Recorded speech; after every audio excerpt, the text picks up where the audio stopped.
to that EP, man. He would listen to the EP. All right. Hey, well, nobody else wants to. I think it's just going to have 2 listens, just you and me. But we're about to jump into the first game here of the Shadowverse Open. It's going to be a doozy. I hope to see. I want to see Havencraft. I want to see Nethys. I want to see all these different colors. We've got all these hopes and dreams. Let's see if they're going to be coming to fruition. It's going to be MS J-Hobo versus MS Noah. And it is going to be Havencraft on Hobo versus Noah's sword deck. The tried and true. Noah is a true warrior. He's got the spirit of the sword within him. That's right. And a Heavenly Hound in the hand for Hobo, as well as a Prison Priestess. This could be a test of strength deck. Many times the Havens run Prison Priestess to try to get the test of strength in their hand as well. Now what's interesting was when we were talking about this with Envy last week, Envy provided her thoughts on perhaps why Havencraft wasn't quite as popular as it was in the East. And she said that it's perhaps because the West has chosen to go towards the direction of swordcraft, of bloodcraft, of these kind of slightly more aggressive, hard to deal with boards or hard to deal with aggression, that Havencraft has a tough time kind of establishing itself against things like Dragon and Shadow just because it oftentimes gets killed off by these other crafts. Let's see if that's the case. Noah's obviously an excellent swordcraft player. So, we'll see. Let's take a look at what they have in hand. Ancient Lion Spirit just got pulled. There's the Heavenly Aegis. As well as Aegis as well, yeah. Has the Curate. Has the Cudgels. So Hobo has the turn 5 evolve with the Lion Spirit to follow up the Floral Fencer that's probably going to come out this turn and trade into the Priestess, which will leave all followers on the board with 2 health. So an evolved Ancient Lion, or excuse me, the Floral Fencer will still have 1 defense. Yep, it's gonna be sitting there with 3, but still I feel like that's the best way to make sure you mitigate damage and prevent board control from sitting there. The only problem is, I mean, you're 1 turn away, but that does set up a potential thing like Tsubaki coming in. Right.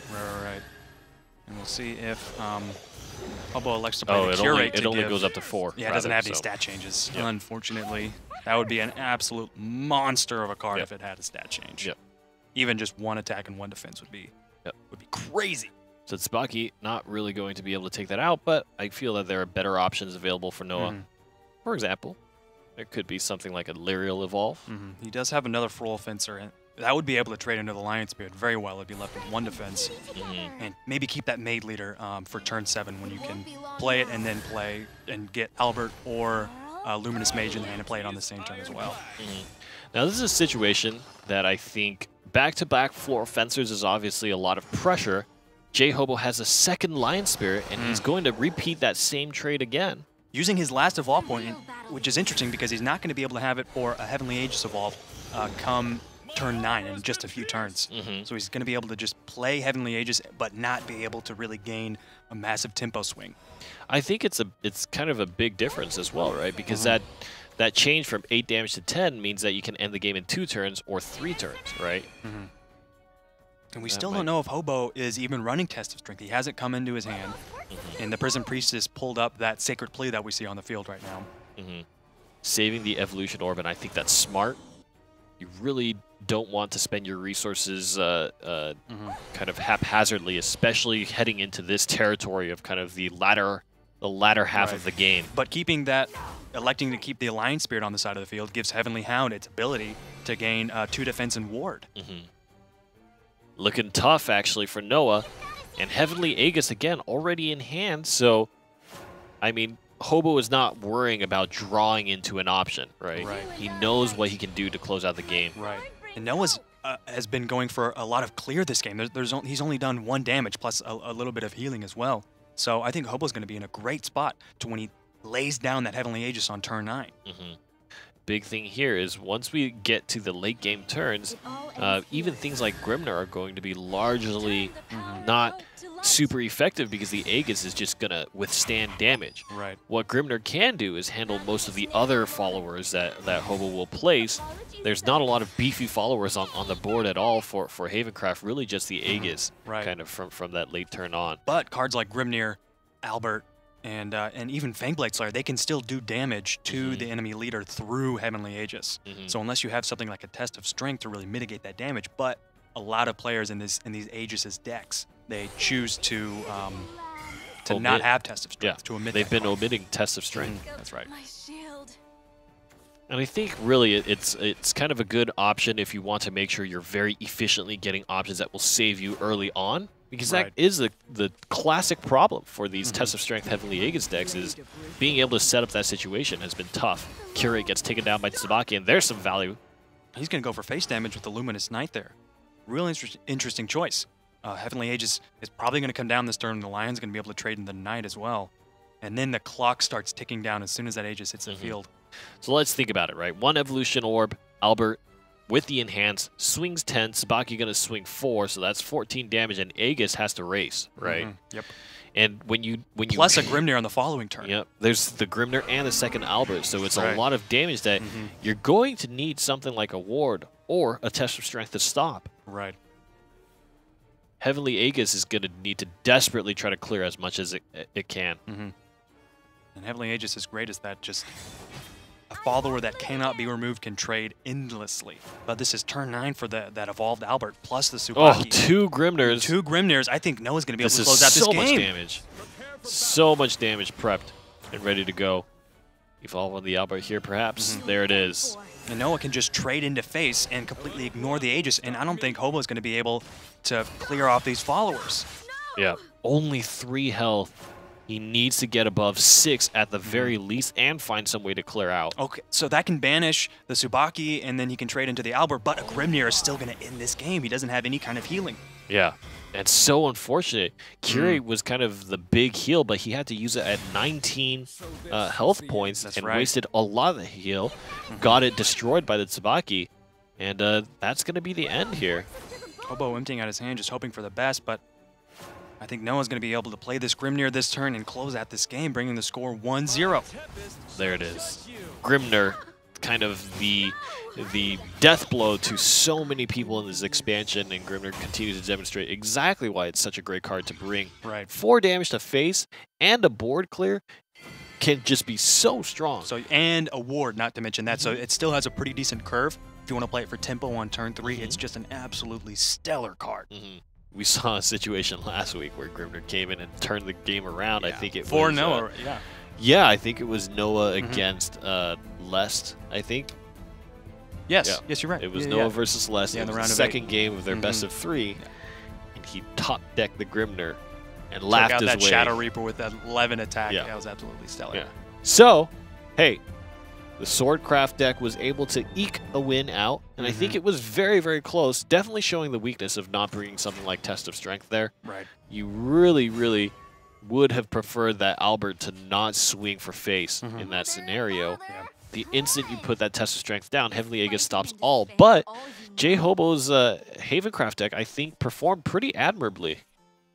Absolutely. And I think in this next matchup, I really like the Havencraft in this matchup with all its banishing capabilities to get rid of those Catacombs, to get rid of those Ectors immediately and prevent those last word abilities from proccing.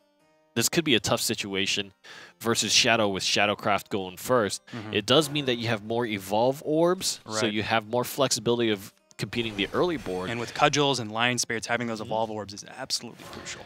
But I think on the flip side, this also means that the Ector turns are going to be much more scary just because Shadowcraft will be one step ahead of you in terms of maintaining board control and then also having that Catacomb Last Word effect on top of that. Right. But there's been a great curve for Hobo. He got Sacred Plea on turn 1 and then Heavenly Hound probably on the next turn and then Prison Priestess after that, and there wasn't a 1-drop for Noah, so that's a lot of pressure that the Shadowcraft really wants and wasn't able to get. But there could be a Prince Catacomb coming out here. Really making this a difficult board for Hobo to deal with no banishing in sight aside from the Acolyte's Light and the Judge of Retribution, which are going to come out on later turns. There's nothing like a Blackened Scripture in hand unless he can draw that in the next turn or so. Yep. And here we go. It begins. The Prince Catacomb Dream. And Tribunal is such a great card, but it's really kind of weak in this Shadow matchup because it destroys a random follower and then ticks down until it destroys another random follower. Really strong against Dragoncraft or Swordcraft when they might have just a Tsubaki or a Fangblade Slayer on their side of the field. But in this matchup, it's going to be real difficult to make that happen when there's a lot of weak followers on the side for Shadowcraft. The classic 2-card combo here for Noah, the Catacomb into Orthrus. And the ideal situation as well, because your turn 2 card survived, was able to trade out, then the skeleton was able to trade out, and then got 3 face damage with the buff up. Right.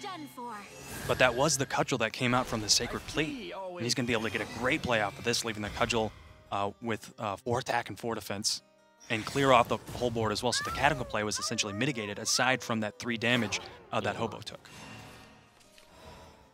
All right, let's see what the situation is. He's not going to be able to play Soul Squasher. He doesn't have enough shadows. He's going to have to He's evolve actually the gotten, Grimnir, maybe trade in. He's really gotten minimal shadows considering the catacomb drop. Right. Yeah, that's right. Banishing does not add shadows. It doesn't destroy the card. So when he banished that catacomb, that was the catacomb and then the skeleton that weren't able to be destroyed. So that was 2 shadows, preventing him from making use of that out of that Soul Squasher's ability right there. Had to spend the Evolution Orb instead. So Hobo being able to squeeze out precious resources from Noah. We'll see if it's going to be enough. Thinking a little bit about what the best turn is, and I feel like there's not really an ideal play for Hobo here. Decides to go for the Tribunal, but didn't tag the 4 damage card. He is able to lay down that Sacred Play, get some cards next turn as well. He has Bahamut in his deck as well. I think that's really interesting because it just wipes everything but the Aegis out, right? Right. And now here comes an incredible amount of pressure. Yeah. Coco and Mimi in hand with 3 cards on the table, 4 damage, 3 damage, and 1. And there's no Themis in hand. There is a Judge. He's going to be able to banish probably the Grimnir and then trade into the Cerberus with an Evolve Orb. But there is a lot of damage coming out from Noah. There's a Themis, yep. The Skull Beast will remain on board. That's going to mean at least 5 damage if Noah wants to go down that path, but we'll see what the draw is. Right, Orthrus. He might want to play Death's Breath this turn as well. Buff up the Shadow Reaper and still get those the skeletons on the field. But that's just a prime target for the Themis. Yeah. He's going to have to destroy his own Judge of Retribution. I wonder if there's another way he could trade into, which is a shame because now he's got the Heavenly Hound with the Evolved Judge. The scary part here, the scariest part here is if you did something like Themis, you're basically weighing the chances on whether Noah has something like a Phantom Howl. Right. Because 10 health is not a lot against a Shadowcraft player that has an Evolution Orb, that has Mimi in hand. Yeah, that's right. But there's only 1 shadow on the side for Noah, so even if he did have Phantom Howl, he'd only be able to summon 1 ghost. Right. I mean, well, if he uses Themis, right? That's true. That's true. Yeah, Themis would give him the shadows he needs. And he is going to use that. We'll see. We'll see what happens here. What is a draw? Oh, God. That looked... He's got another 6 shadows to use on that Death's Breath, but that's going to be all his shadows as well. And there's more banishing in the hand for Hobo as well. We'll see. I feel like Shadow is not in the most comfortable spot just based on the cards he has in hand. It could potentially be a really good spot, but it's not really the killing blow that you need. Right. Shadowcraft does gain a lot of value just over time, though. There it is. One of the zombies gets taken down. And just 1 more turn till Aegis is going to be coming down, and he's saved that Evolve Orb. He still has 1. That's why Havis is so strong going second, because you get that 3rd option to use that Evolve Orb. Such a awkward situation as well. Kind of the extra health point on the zombies means that Dark John can't straight just wipe it all out in one go, forcing the 2nd Judge of Retribution and the Evolution Orb as a result of that. But now, Hobo gets to install Heavenly Hound, and I think that's really good. You still have that Dark John for the clear. You have a Tribunal. You're getting to 9 play points. You can drop your Aegis. Yeah, I really like the position that Hobo's been able to put himself in. He's got all the options he needs to deal with this late game. And Noah is running out of steam. This could be the end. Mimi to take down the ward. And I think Noah is just trying desperately to find a situation where if Hobo tries to play anything like an Aegis, he loses enough tempo that Hobo can swing for lethal. With the combination of Orthrus, I think he's got 2, 4, 6. Evolution and Orthrus means that he could kill, but Dark John comes in. Clears the board as well, preventing Noah from getting a great Ector play and going for face for a lot of damage, like you just said. Again, we still need to be very cognizant of something like a good choice too. Oh my gosh, Noah just drew Ector. He's going to be able to secure himself some board clear here. Got 2 zombies for it. Mm. And the evolve means he's going to be able to take down Jean and the judge. Mm-hmm. There is no. Just leaving And the Prism Priestess. Priestess. Yep. But in a way, he's preventing Hobo from playing Aegis this turn. Mhm. He could just play Bahamut. And, He has and the clear Bahamut, board, right? And also Tribunal as well. He's going to play the Bahamut. And with a perfect 13 defense to Bahamut's 13 attack. There's still the Shadow Reaper. possibility of the Phantom Howl. That's right. That's right. Oh, he's going to commit the Orthrus, actually. It's done. Don't think that. He should be able to use the Tribunal. and then Tribunal, swing. yep. Oh, and I got the Shadow Reaper, too. The double Tribunal. Hey, look at that, Hobo. So Haven showing up against Shadow in this matchup, and Hobo being able to take a game against Noah. Yeah, and I really think you took a look at that deck early on, right? And you saw that he had the Bahamut as well as the Heavenly Aegis, and we were talking about it. And I think that in practice is exactly why you want to bring Bahamut, because it provides you the extra dynamic. One of the biggest things about Aegis is tempo, right?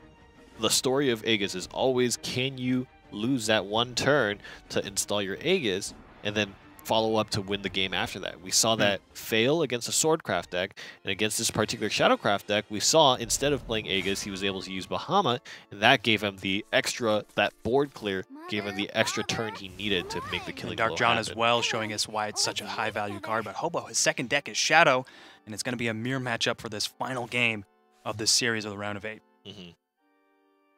Off the back of 2 Lion Spirits, a Dark Jean, 2 Judges of Retribution, so much clear on the side of Havencraft. So much here, so much clear, so much banishing as well. So we'll see what this mirror matchup is going to be like. Neither player with a 1-drop. A plethora of 2-drops here for Noah. Plethora, good word. Plethora. Ooh, just in time.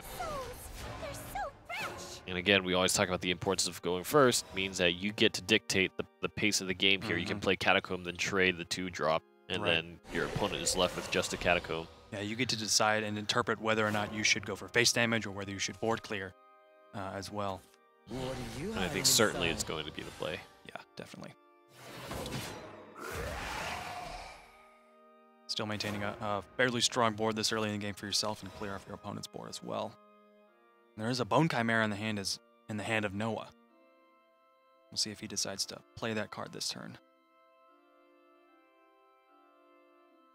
Could be a good choice. Could be a good choice. He could Shadow Reaper Skull Beast as well. Maybe Soul Squasher Skull Beast as well. Just try to I get think more Shadow bodies Reaper is on a the little board. dangerous just because it's going to be exposed to Orthrus. That's correct. And if Orthrus is dropped here, then Shadow Reaper actually avoids like a very potentially dangerous situation. Yeah, definitely. The question is whether Hobo is going to want to save the Shadow Reaper for that situation. We'll see what Hobo elects to do this turn. If it's the Orthrus, maybe he could trade the skeletons into the Soul Squasher or the Skull Beast as well, and then get another Catacomb on the field as well. Definitely many plays available for Hobo because he's been able to go first in this matchup, definitely getting a strong advantage. Absolutely.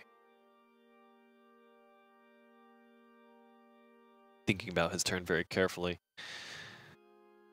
And I think it's important you maintain good decision making in this mirror match because things can turn on its head so quick. Right, yeah. We've seen it before where a game can snowball in terms of speed and get out of control really, really fast. And to me, those are some of the most exciting games to watch. It's got to be the Orthrus. Oh! Ooh, hits a Soul Squasher. Really great. Chooses to go both to face. And it would be a big Catacomb if Hobo can place the Catacomb down and not lose too much pressure, but I think this Lurel is going to do really well in terms of going to be able removal. to get rid of that 3-1 Catacomb, also trade in as well. And the Skull Beast can trade as well. This is going to be not a complete board clear, but a pretty substantial one for Hobo. Just one skeleton left, And so I think Hobo's evolve turn here needs to be pretty big. He draws a zombie party instead. And He's had Cerberus for a while. That would trade in the Lyrial real nice. not the ideal situation, and we talked about this, right? Where you kind of want to make sure that you deny the Shadow Reaper, because right now the Shadow Reaper is just sitting happily there. He's ready to pump up twice. And you have no Catacomb effect to kind of lead behind skeletons to give you any kind of pressure. Death's Breath on the way is going to be really important, I feel. Well, this Shadow Reaper is pretty strong, pretty good. Yeah, there's Death. Oh, an Orthrus. Oh, that's absolutely nasty. And he's got plenty amount of shadows for Death's Breath next turn as well. But this could be a Death's Breath for Hobo as well. He's got it in his hand as well. But that is an absolutely not to evolve the Shadow Reaper, which is important. It's going to leave it at 3 health, meaning something like Zombie Party can get rid of it. Right. But he's content with just saving those resources. And he's still got the Grimnir himself, so he can get a ward on his side of the field as well. But I think Noah's in a great position for a Death's Breath, depending on what Hobo does this turn. 7 shadows apiece right now. Right. Difficult decisions. These could definitely determine the outcome of the game. But I really like this Grimnir play. He can play it, evolve, trade it into Cerberus, or excuse me, the Orthrus. But that's going to be his last evolve for him. Yeah. I think Mimi is a better resource to spend here. I am the Mad Cyclone. Yeah, but that's a 1 cost for 2 damage right to face. One of the most efficient cards in the game. And Noah definitely content to spend his second Evolve Orb, knowing that he's still got 1 more in the bank. And Hobo on his last one as well. And this is turn 7. This is when you really want to be seeing the Ectors coming up. But a Zombie Party going to clear off that warded zombie left with 3 health and give Hobo some zombies of himself as well. Hobo definitely focusing on trying to clear the board because he doesn't want any kind of buff to happen. Yep, definitely the story of this game has been tempo trading back and forth, both players trying to earn the upper hand without giving away too much, without giving any window where their opponent might be able to take an opportunity away and run with it.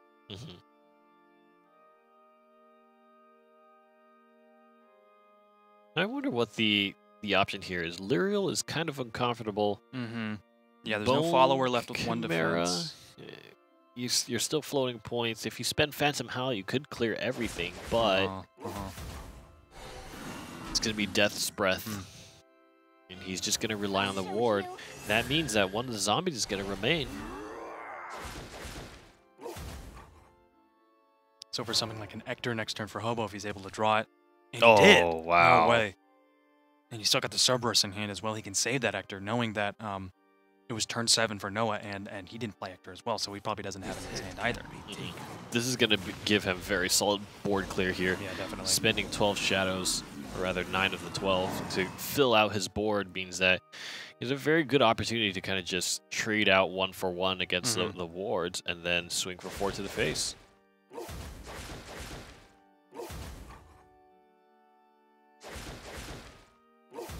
And Hobo's Hobo's Coco, he does. Yep, he spends Coco, and he's still got another Cerberus in his hand as well.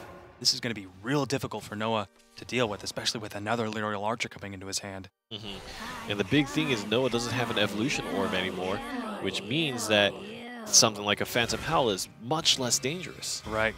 That definitely does not have the reach he needs to finish off this game. Noah emptying out his hand here. So we've got 9 damage if you play the Cerberus here and swing with Ector. I think that's definitely the play. I mean, Hobo's got to sense blood in the water. He's going to get the ward as well. I like that. So in case a top deck Ector will be able to clear it off. Yep. And ensuring that he has a full board, he plays Catacomb this turn as well. Probably going for another 5 damage. Noah put in a really tight spot by his teammate. Yep, I think Hobo just took the Yeah, last I think move. he did. Shadow Reaper will get real buff, but it's not going to matter, right? That's right. Already too late. And I think that was really quite a tragedy for Noah, kind of not getting his cards when he needed it. He certainly was in a position where he could have used a big boost to catch him back up in tempo. And this is, I think, kind of the hard part of going second, is you're always playing catch-up And on top of that, you don't get the cards you need, Right. and you can't get that burst of pressure. Your evolution orbs were very much defensive rather than aggressive. Yeah. I think that, who knows? Maybe evolving the Shadow Reaper way back when to avoid the zombie party insta-give